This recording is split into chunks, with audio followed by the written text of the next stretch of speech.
राधे राधे साथियों, साहित्य संगम चैनल में आप सभी का स्वागत है। साथियों, इंटरव्यू विधा को हम पढ़ रहे थे। पिछले वीडियो में हमने कुछ देखा था, अब उसे कंटिन्यू करते हैं, आगे देखते हैं। पृष्ठ संख्या 611 से संवाद चलता रहे। पत्रकार कृपाशंकर चौबे द्वारा लिए गए 12 कवियों, 5 निबंधकारों, 12 कथाकारों और 4 आलोचकों के साक्षात्कारों का संग्रह है।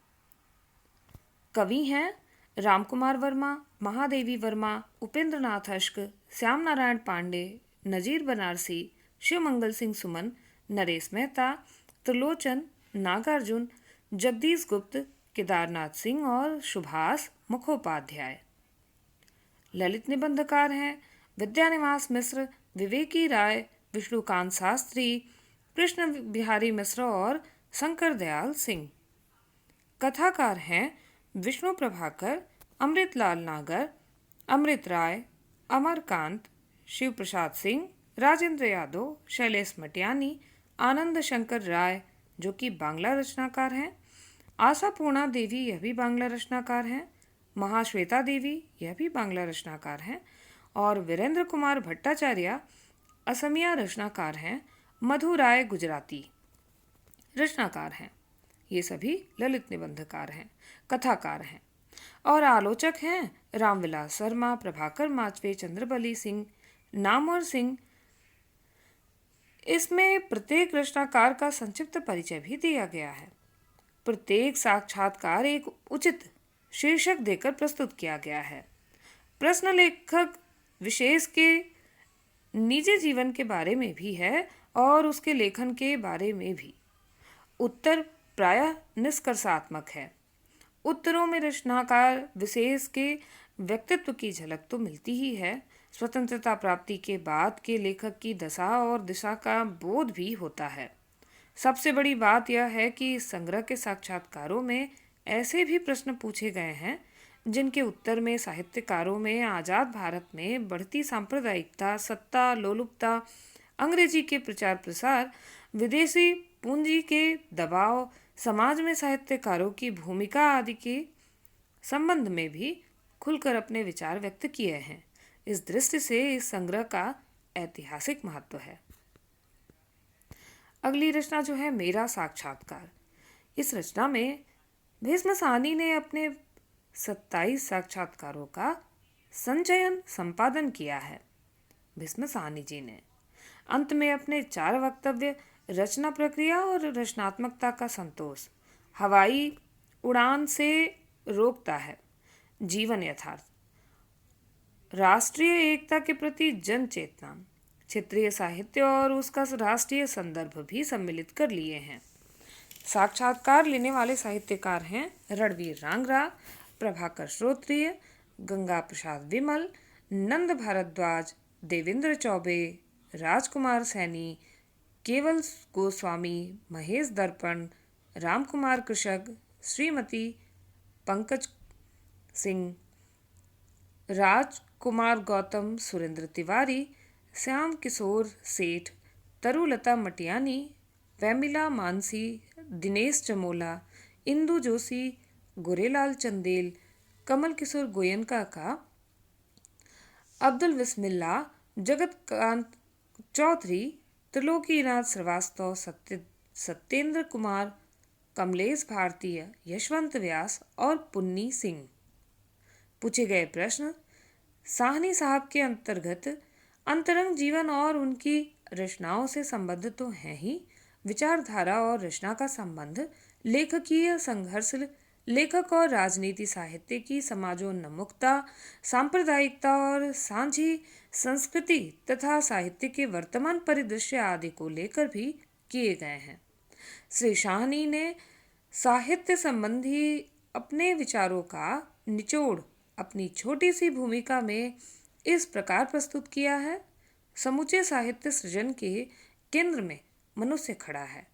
सारा साहित्य मानव केंद्रित है, पर यह मनुष्य अलग अलग नहीं जीता। जितना अधिक हम मनुष्य को उसके एकाकीपन में दिखाने की, उसे उसके संदर्भों से काट कर दिखाने की चेष्टा करेंगे उतना ही उसका चित्रण एकांगी और अधूरा होगा। कहना न होगा कि श्री शाहनी जैसे वरिष्ठ रचनाकार के साहित्य संबंधी विचारों एवं मान्यताओं को समझने के लिए यह संग्रह अत्यंत उपयोगी और महत्वपूर्ण है। धर्मवीर भारती से साक्षात्कार का संकलन संपादन पुष्पा भारती ने किया है। इसमें कुल 19 साक्षात्कार संग्रहित हैं। साक्षात्कारों के क्रम में श्री भारती के पारिवारिक जीवन, रुचियां, सृजन प्रेरणा, लेखकीय प्रतिबद्धता, रचनाओं की सार्थकता, धर्मयुग के लंबे संपादन काल के अनुभव आदि के साथ ही बंबई के विकास में उत्तर भारत के लोगों के योगदान जैसे विषय पर भी प्रश्न पूछे गए हैं। भारती ने सभी प्रश्नों का उत्तर बड़ी शालीनता, सतर्कता और सहजता से दिया है। उन उत्तरों में भारती का रचनाकार अपनी व्याप्ति में उभर कर सामने आया है। किंतु मैं समझता हूँ कि भारती की आत्मकथा का साक्षात्कार उनकी कनुप्रिया की इस व्याख्या में किया जा सकता है। उसमें अर्थात कनुप्रिया में एक बड़े भोलेपन के साथ दो ऐसे व्यक्तियों का जुड़ना है जिनमें से एक के लिए जीवन केवल भावोल्लास है और दूसरे के लिए जीवन विराटता का अनुभव और सतत कर्म क्षेत्र है। यह जुड़ना किसी प्रकार की सामाजिक स्वीकृति के साथ नहीं है, विवाह नहीं है, बिल्कुल सामान्य ढंग से प्रणय भी नहीं है, लेकिन कोई एक तीसरा स्तर है जिस पर दोनों जुड़ते हैं और अपने उस जुड़ने को अटूट रखने की निष्ठा व्यक्त करते हैं, उसकी तन्मयता व्यक्त करते हैं। भारती ने स्वीकार किया है, अगर कनुप्रिया वाला अनुभव न होता तो शायद बहुत पहले मैं इस जीवन से ही मुक्त हो चुका होता। भारती के जीवन और उनके रचना संघर्ष को समझने के लिए यह साक्षात्कार अवश्य महत्वपूर्ण है।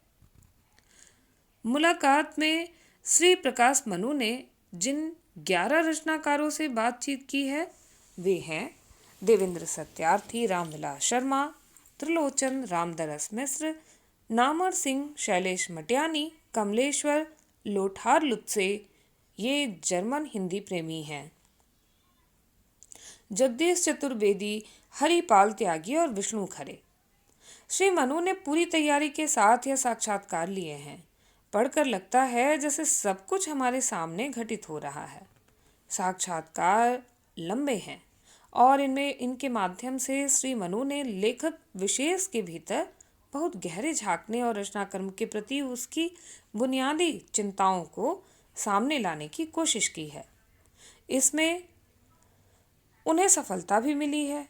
गवाह है कुछ लेखकों के जवाब। तो पहले देवेंद्र सत्यार्थी जी के जवाब देखते हैं। देवेंद्र सत्यार्थी जी ने कहा है कि मेरे मन में एक नदी बह रही है, जैसे कि हर एक के अंदर बहती है। मैं उसी के किनारे पर रहकर मरना पसंद करूँगा। इसमें क्या ऐतराज है किसी को? ये देवेंद्र सत्यार्थी जी कहते हैं। उत्तर रामविलास शर्मा, डॉक्टर रामविलास शर्मा कहते हैं कि देखिए, मार्क्सवाद सिखाता है कि हर चीज़ पर डाउट करो। तो मैं मार्क्सवाद को भी आलोचनात्मक नज़रिए से देखता हूँ। मैं यह नहीं मानता कि मार्क्सवाद कोई गलती नहीं कर सकता।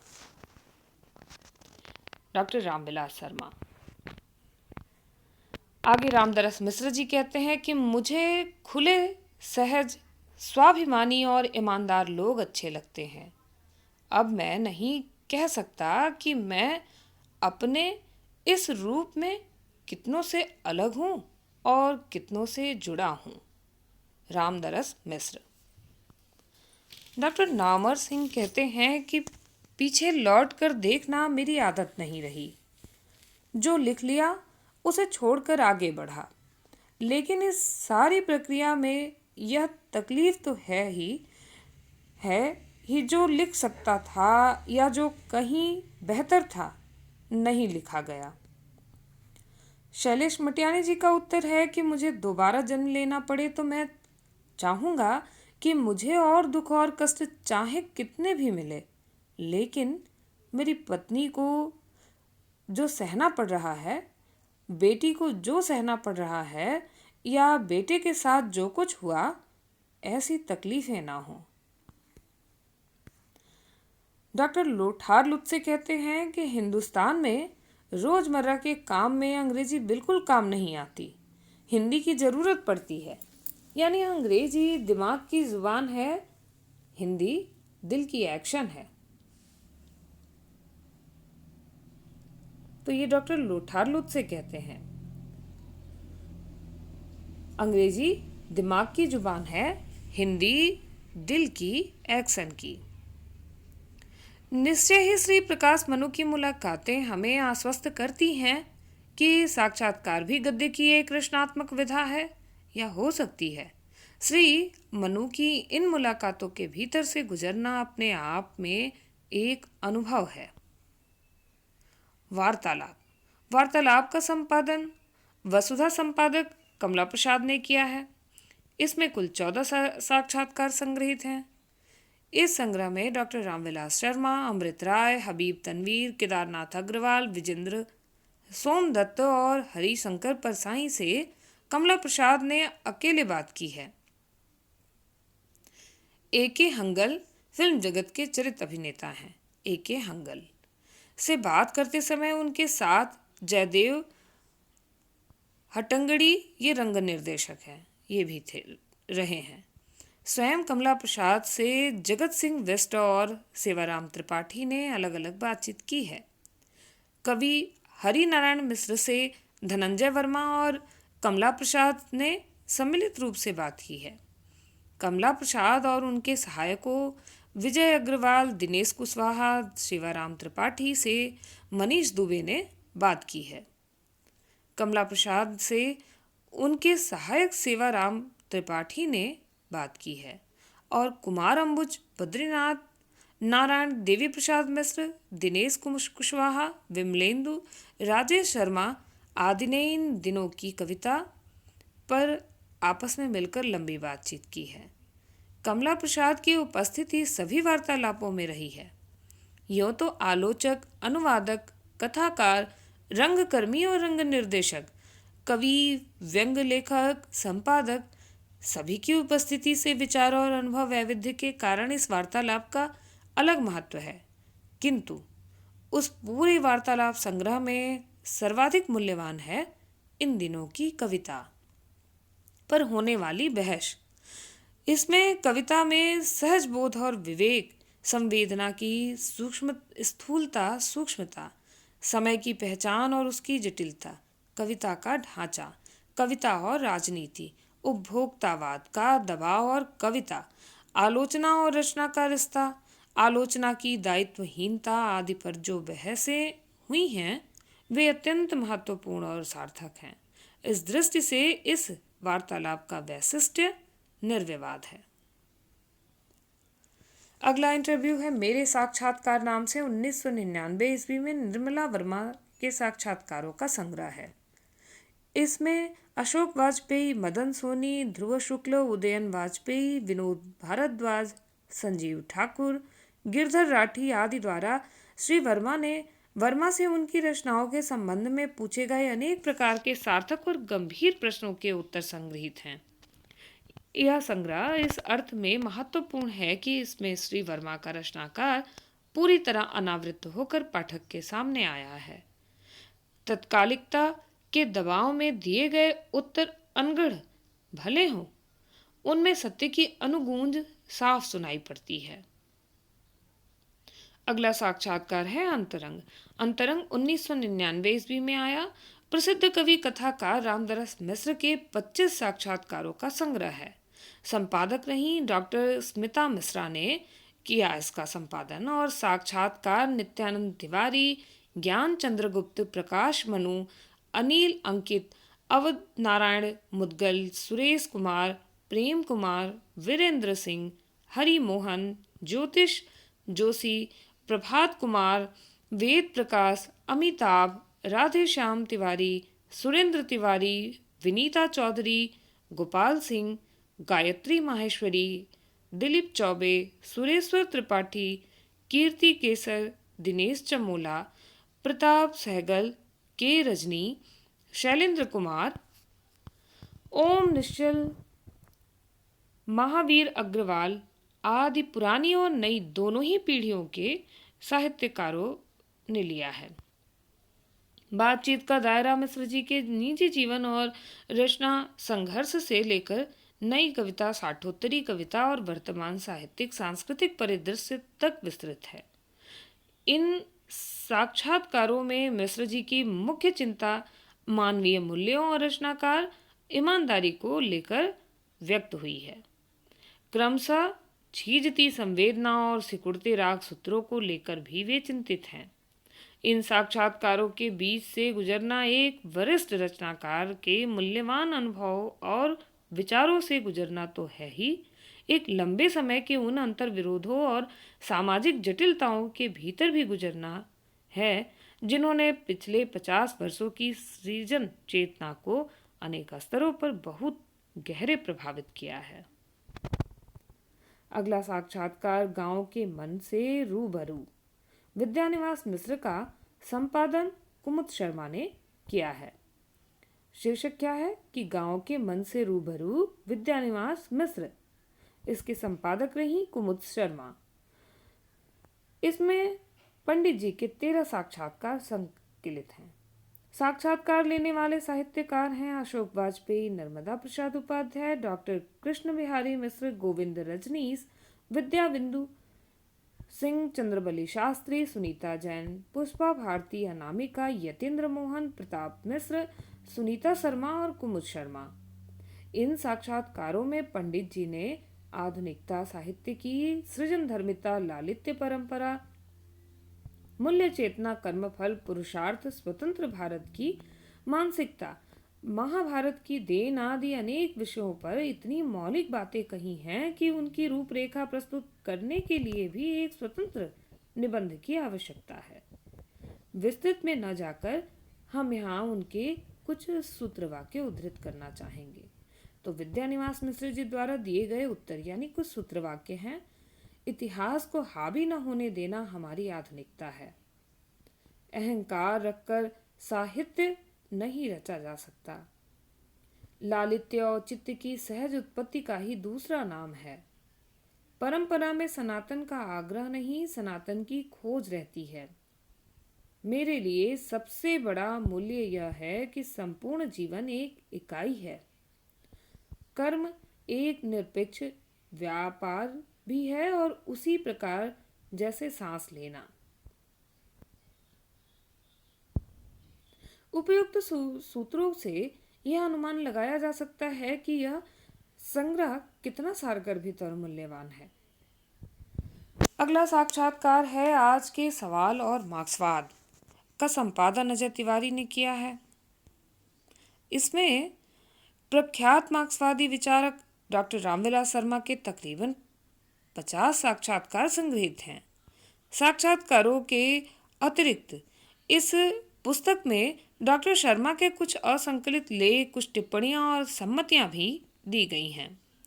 पूरी पुस्तक 4 खंडों में विभक्त है। तो आज के सवाल और मार्क्सवाद, यह पूरी पुस्तक जिसका संपादन अजय तिवारी ने किया, यह 4 खंडों में विभक्त है।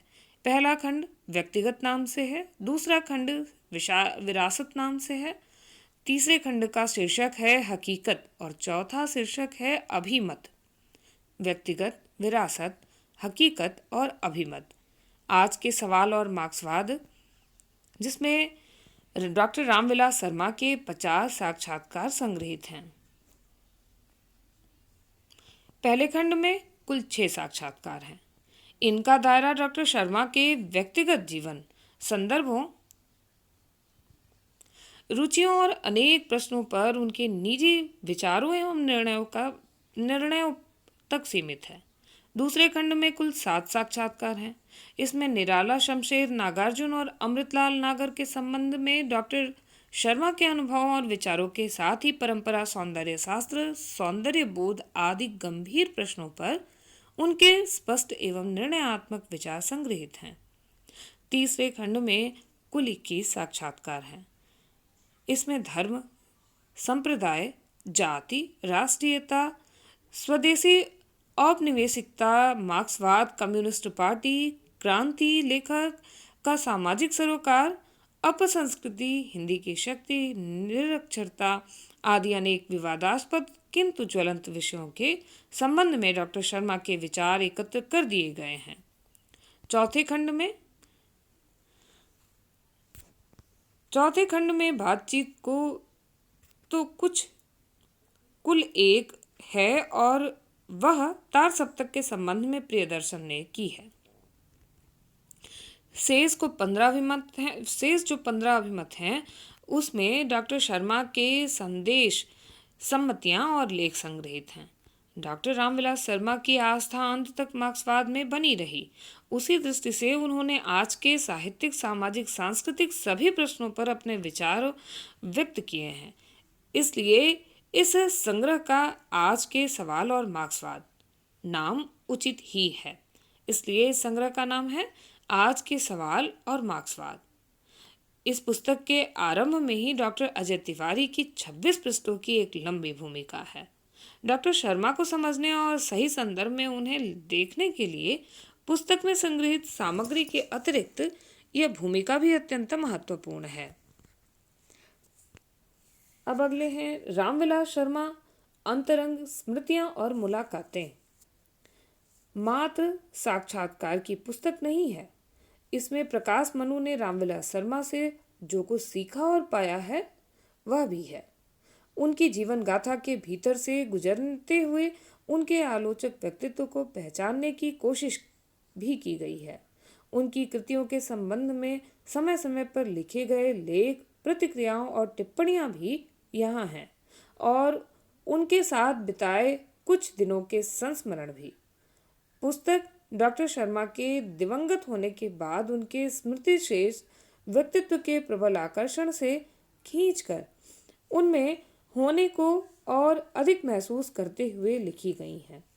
इसलिए इसमें एक प्रकार की आत्मीय उष्मा भी है, किंतु इसकी सबसे बड़ी विशेषता यह है कि इसमें प्रकाश मनु का रचनाकार डॉक्टर शर्मा से रूबरू होकर उनके अंतर्विरोधों की ओर इशारा करता भी दिखाई देता है। उपर्युक्त साक्षात्कारों को ध्यान में रखकर यह कहा जा सकता है कि अब हिंदी गद्य की यह विधा पहले से कहीं अधिक समृद्ध हो गई है और हम रचनाकारों के हृदय की धड़कनों को प्रत्यक्ष रूप से पहचानने की दिशा में आगे बढ़े हैं। अगली रचना है मेरे साक्षात्कार और इसका प्रकाशन वर्ष 2002 ईस्वी है। इस पुस्तक में श्री विश्वनाथ प्रसाद तिवारी के 19 साक्षात्कार संग्रहित हैं। श्री तिवारी किसी गुट या शिविर से संबद्ध नहीं है, इसलिए उन्होंने प्रश्नों के बहुत ही संतुलित, सार्थक और स्पष्ट उत्तर दिए हैं। प्रश्नों का संबंध उनके संपादन रूप से भी है और रचनाकार रूप से भी। पूरे साक्षात्कार में श्री तिवारी का स्वर आशावादी है। यह उनके साहित्यिक व्यक्तित्व की सबसे बड़ी विशेषता है।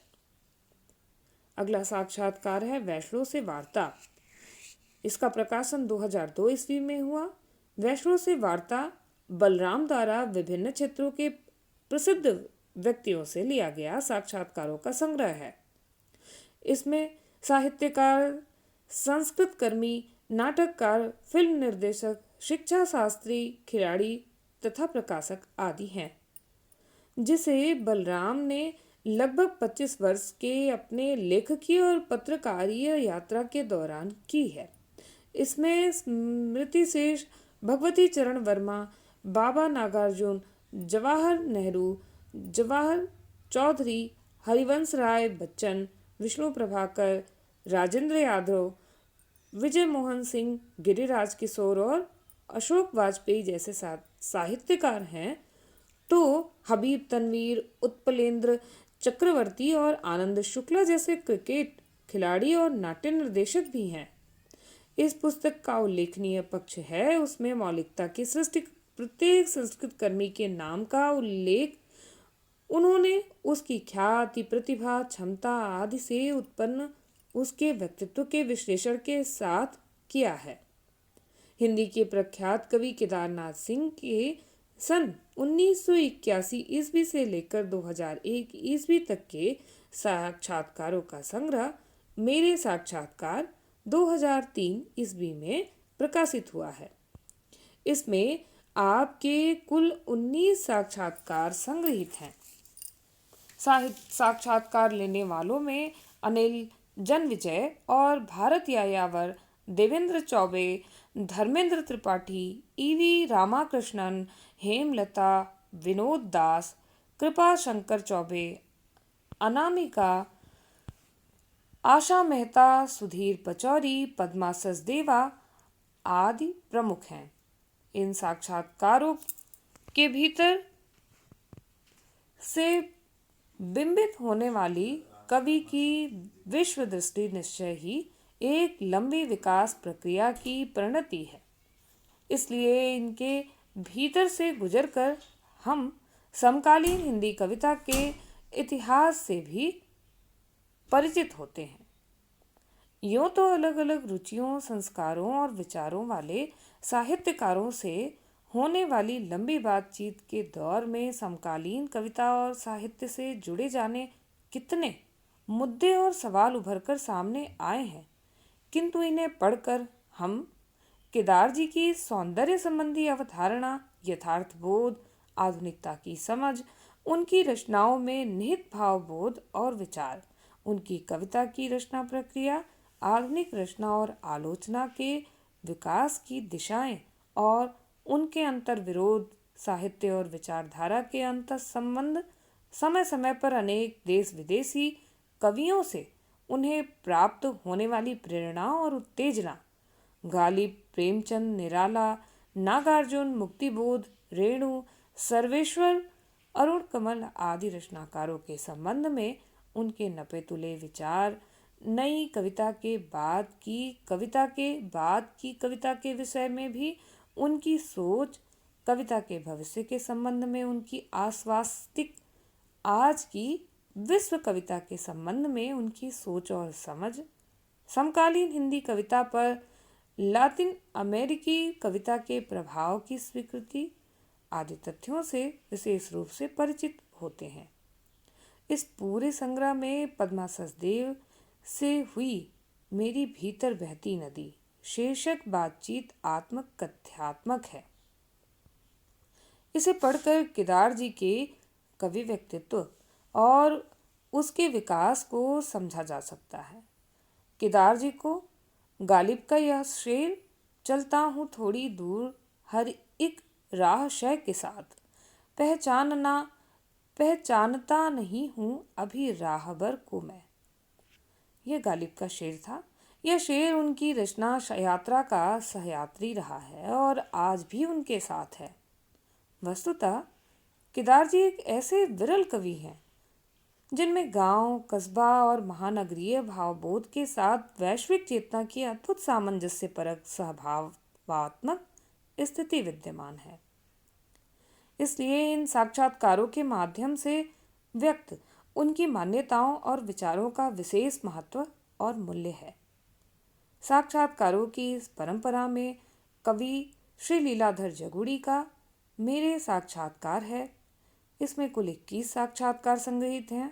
साक्षात्कार लेने वाले साहित्यकार हैं मीनू रानी दुबे, विजय कुमार, मोहन थपलियाल, गजाल जयगम, कृष्ण कुमार मिश्र, अतुल शर्मा, अकिंचन रमेश कुड़ियाल, मिथिलेश श्रीवास्तव, हेमंत शर्मा, अनूप सेठी, ओम निश्चल, प्रेम साहिल आदि। प्रश्न प्रायः वे ही या वैसे ही हैं जैसे अन्य कवियों और रचनाकारों से मिल गए साक्षात्कारों से पूछे गए हैं, जैसे मार्क्सवादी या समाजवादी विचारधारा और कविता, उपभोक्तावाद और कविता, कवि के लिए जीवन दृष्टि का प्रश्न, हिंदी कविता का भविष्य, नैतिक मूल्य और कविता, 21वीं सदी में कविता की स्थिति,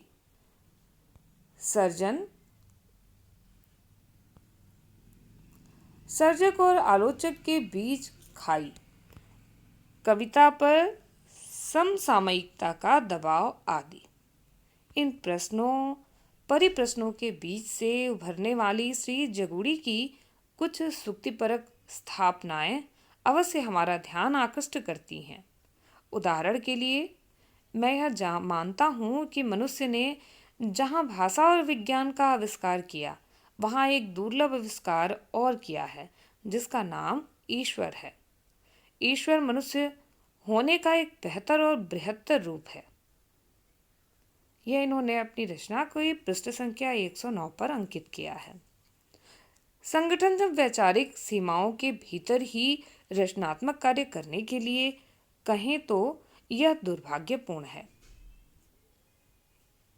साहित्य का कोई भी रचनात्मक अभिव्यक्ति मनुष्य को सबसे पहले उसकी मानसिक मुक्ति से जोड़ती है। इन स्थापनाओं से अलग अपनी बातचीत में श्री जगूड़ी ने एक अच्छी कविता के 4 गुण होते हैं। पहला गुण, अच्छी कविता अपने समय के साथ साथ अपने समय बाहर भी जाने की ताकत रखती है। समय से बाहर जाने की भी ताकत रखती है। अच्छी कविता इतिहास को वर्तमान में ले जाने के बावजूद वर्तमान को भी इतिहास में ले जाती है। अच्छी कविता अज्ञात विषय वस्तु के आनंद से परिचित कराती है। अच्छी कविता नया शिल्प तो ढूंढती ही है, नई भाषा भी पैदा करती है। कहना न होगा कि श्री जगूड़ी के साक्षात्कारों का महत्व लंबी बातचीत के दौर में उठने वाले मुद्दों और सवालों से अधिक इन सुक्तियों और स्थापनाओं के कारण है। वैसे श्री जगूड़ी का मानना है कि सत्य भी शाश्वत और अपरिवर्तनशील नहीं रहता। ऐसे में साक्षात्कार का जो भी मतलब हो वह ना तो सही सही है न एकदम अंतिम बातचीत से पहले। ऐसी स्थिति में यह मानकर चलना होगा कि श्री जगूड़ी की उपर्युक्त स्थापनाएं भी न सही हैं न अंतिम। अगले कथाकार हैं हिमांशु जोशी। हिमांशु जोशी के साक्षात्कारों का संग्रह है मेरे साक्षात्कार। इसमें कुल 7 साक्षात्कार संग्रहित हैं। अंत में 8वां स्वर शीर्षक से आपने अपनी कहानियों की रचना प्रक्रिया और उनकी अंतर्वस्तु की ओर संकेत किया। साक्षात्कार लेने वाले साहित्यकार हैं सुरेंद्र तिवारी, राजकुमार गौतम, महेश दर्पण, डॉक्टर रूप सिंह चंदेल, डॉक्टर सुनीता ठाकुर, बलराम, डॉक्टर वसुमती डागा और डॉक्टर कीर्ति केसर।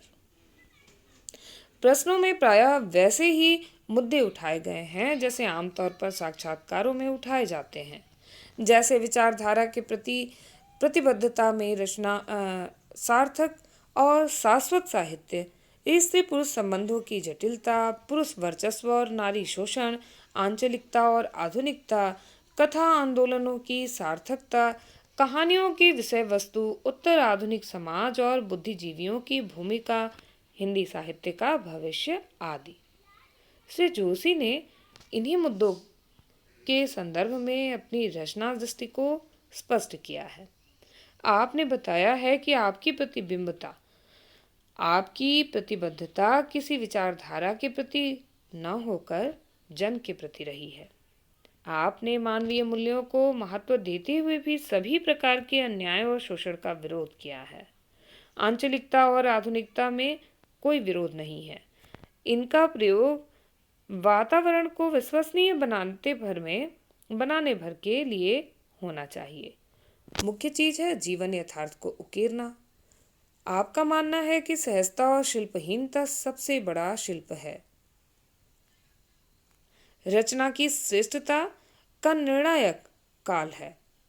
आप अनुभव करते हैं कि भविष्य में यांत्रिकता बढ़ेगी, मानव मूल्यों का ह्रास होगा, तीसरी दुनिया का महत्व बढ़ेगा और अंततः वैज्ञानिक उपलब्धियां मनुष्य के हित साधन में लगेंगी, क्योंकि मनुष्य की अंतिम नियति विनाश नहीं है, विकास है। सब मिलाकर देखा जाए तो इन साक्षात्कारों में श्री जोशी सभी प्रकार के साहित्यिक राजनीतिक विवादों से अलग एक स्वतंत्र, उदार और मौलिक रचनाकार के रूप में सामने आते हैं। प्रख्यात कथाकार और हंस पत्रिका के वर्तमान संपादक श्री राजेंद्र यादव के साक्षात्कारों का संग्रह जवाब दो विक्रमादित्य 2003 ईस्वी में प्रकाशित हुआ है। इस संग्रह का महत्व इसलिए है कि इसके भीतर से गुजरकर हम श्री यादव के दृढ़ और एवं संघर्षशील व्यक्तित्व तथा प्रगतिशील रचना दृष्टि से परिचित होते हैं। बचपन में गंभीर दुर्घटना का शिकार होने के कारण आप विकलांग हो गए। उसी समय आत्मनिर्भर बनने का संकल्प लिया। यही संकल्प लेखकीय स्वतंत्रता की भावना के रूप में उभर कर सामने आया। स्वतंत्र चेता होने के कारण ही आपने अपने पूरे लेखन में कभी भी परंपरा से समझौता नहीं किया तथा समय और समाज को नए ढंग से परिभाषित करने की कोशिश की। सन 1986 से अब तक निरंतर आर्थिक संकटों को झेलते हुए आपने हंस को एक ऐसे पत्र का रूप दिया है जो जड़ और प्रतिक्रियावादी सामाजिक ताकतों के विरुद्ध एक प्रतिरोधक शक्ति बन गया है। आप अनुभव करते हैं कि आज भारतीय समाज में स्त्रियां और दलित वर्ग के लोग सबसे अधिक पीड़ित और शोषित हैं। इसका कारण सामंतवादी मानसिकता और पुरुष वर्चस्ववादी सामाजिक ढांचा है। इसलिए स्त्री और दलित की मुक्ति का संघर्ष आज के साहित्य के केंद्र में होना चाहिए। आपका मानना है कि सवर्ण लेखक कभी भी दलित की पीड़ा का अनुभव नहीं कर सकते। वे अधिक से अधिक सहानुभूति प्रकट कर सकते हैं, जबकि दलितों और स्त्रियों को सामाजिक न्याय चाहिए। आप प्रश्न करते हैं कि क्या कारण है कि 1850 से 1950 ईस्वी तक हिंदी साहित्य के इतिहास पर ब्राह्मण वर्ग छाया हुआ है। बनारस से दिल्ली तक हिंदी साहित्य का एक वर्ग का वर्चस्व है।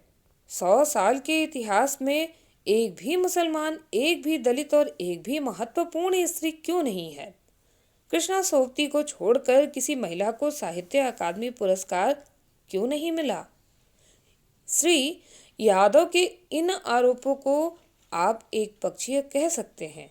आप उनमें असहमति भी व्यक्त कर सकते हैं, किंतु दलितों और स्त्रियों को लेकर उनकी चिंता को आप खारिज नहीं कर सकते। एक प्रगतिशील विचारों वाली कथा लेखिका के रूप में विख्यात नासिरा शर्मा का लेखन इधर बहुत कुछ ईरान की क्रांति पर केंद्रित रहा है।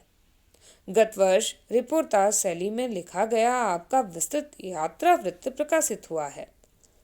इसके अंत में आपके 5 साक्षात्कार भी संग्रहित हैं। साक्षात्कार लेने वाले हैं दिनेश द्विवेदी, सुमन माला ठाकुर, मजीद अहमद, महाराज कृष्ण भरत और शीबाहा फतह फामी। दिनेश द्विवेदी की बातचीत नासिरा के लेखन पर केंद्रित है, किंतु चूंकि नासिरा का लेखन मुख्यतः ईरान पर केंद्रित है, इसलिए बातचीत घूम फिर कर ईरान पर आ गई है। अन्य साक्षात्कार ईरान इराक युद्ध, पाकिस्तान और अफगानिस्तान की सियासी स्थिति, विस्थापितों की समस्या, बोस्निया युगेंडा, फिलिस्तीन और अपने देश में पंजाब, मेघालय, कश्मीर आदि के संदर्भ में तथा इराक पर अमेरिकी आक्रमण पर केंद्रित है। इन साक्षात्कारों के भीतर से नासिरा शर्मा की छवि एक ऐसे लेखक के रूप में उभरती है जो फॉसिस्ट व्यवस्था का विरोधी है, जो मजहब, विचारधारा और राजनीतिक दलबंद से ऊपर उठकर जो सही समझता है वही लिखता है, जो अपने विचारों के लिए कुर्बानी देने का मादा रखता है, जिसे औरतों के हालात से हमदर्दी है और औरत की अस्मिता को महत्व देता है, जो साहित्य में इतिहास की प्रतिध्वनियां सुनता है तथा सभ्यता एवं संस्कृति की ऐतिहासिक देन का कायल है। देखा जाए तो एक प्रकार से ये साक्षात्कार नासिरा शर्मा के रिपोर्टाजों के विस्तार हैं, क्योंकि उनके रिपोर्टाजों में भी उनकी यही लेखकीय छवि उभरी है। अगला है कहा सुनी।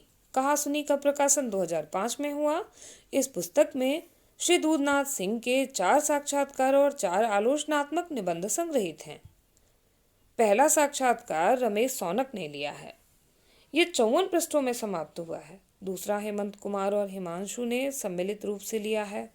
यह 16 पृष्ठों तक चलता है। तीसरा सुधीर ने लिया है। यह कुल 15 पृष्ठों का है और चौथा रघुवंश मणि और अनिल सिंह ने लिया है। यह करीब 30 पृष्ठों का है। साक्षात्कारों का संबंध समाज, राजनीति, भाषा, साहित्य आदि अनेक विषयों से है। दूधनाथ सिंह ने सभी का उत्तर पूरे आत्मविश्वास से दिया है।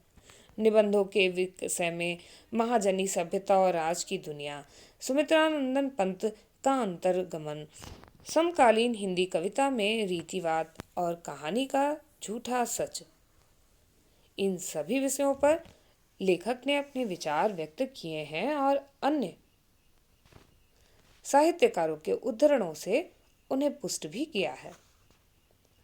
अगला साक्षात्कार है सांस्कृतिक आलोचना के संवाद।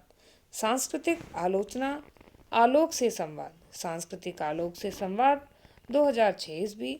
साक्षात्कार के इस संग्रह ग्रंथ में पुष्पिता द्वारा प्रस्तुत पंडित विद्यानिवास मिश्र के कुल 4 संवाद संग्रहित हैं। संवाद लंबे लंबे हैं और इसमें छोटा सा 19 पृष्ठों का और सबसे बड़ा 55 पृष्ठों का। साक्षात्कारों में पंडित जी के भारतीय इतिहास, संस्कृति, साहित्य, राजनीति आदि विषयों पर स्पष्ट और सुचिंतित विचार व्यक्त हुए हैं। अगला है मेरे साक्षात्कार 2006। इस कृति में कवि आलोचक डॉक्टर परमानंद श्रीवास्तव के कुल 13 साक्षात्कार संग्रहित हैं। साक्षात्कार लेने वालों में कुछ साहित्यकार स्थानीय हैं और कुछ बाहर के हैं और अन्य आलोचकों या साहित्य की समस्याओं से भी। सभी का उत्तर परमानंद जी ने अपने चिर परिचित अंदाज में चीज़ों को स्पष्ट करते हुए दिया है।